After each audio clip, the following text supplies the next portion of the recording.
Absolutely. And to go along with that, there was a quote by somebody several years ago who said, hurt people, hurt people. And when we say that phrase or we hear that phrase in our society today, there are people who struggle with that and they want to argue it. They want to push back a little bit because it almost sounds like acknowledgement or acceptance of that type of behavior. And by no means are we justifying or endorsing hurting other people. What we're looking for is an understanding. Where did this come from? Why would this have happened? Where did you learn that behavior? Where did you learn to treat people this way? Who taught you that?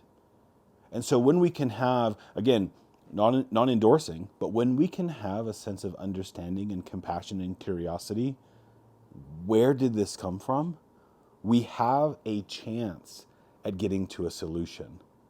But if we approach the behavior, if we approach the person who's doing that behavior that we're struggling with, that we're upset about, that we have anger about, I don't want to say it's not impossible, but it's just so much less likely that we're going to get to any level of resolution.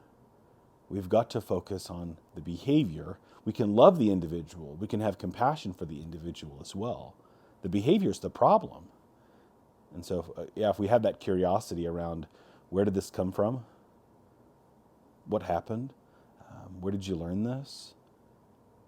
And feel that, somebody else said to me a long time ago, the word carefrontation. And when I heard that, I thought he misspoke.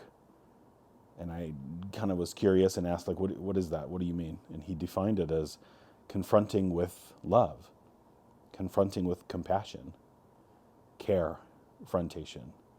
So if somebody I love does something wrong, if somebody I love does something to hurt me, rather than hating them or having hate or anger or resentment in my heart, I love them. I don't love what they did.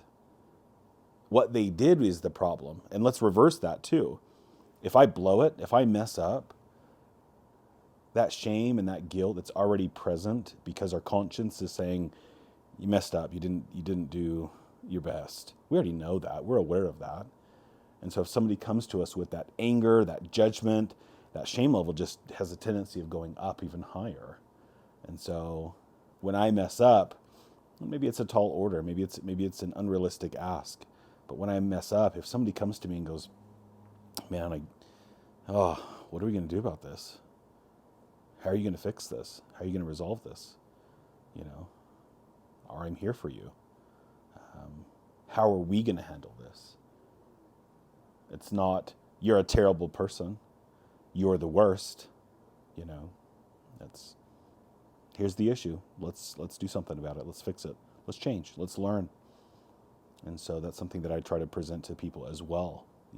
And it's hard. It's hard to remember that. We're emotional beings, and so the emotions that we have, it's natural for those things to come in. But I cannot convey how important it is to me, and in our relationships, to remember when we get upset over something, we're upset over the behavior. We're not upset at the person. It's not pretending like the behavior didn't happen or there's not a problem there. But it's remembering what our priorities are, remembering that we value this individual, we love this individual. And I think it gives us so much better odds of change in the direction that we want. Progress, evolution, strengthening those relationships. If we can show that love and show that compassion, but yes, absolutely confront the behaviors.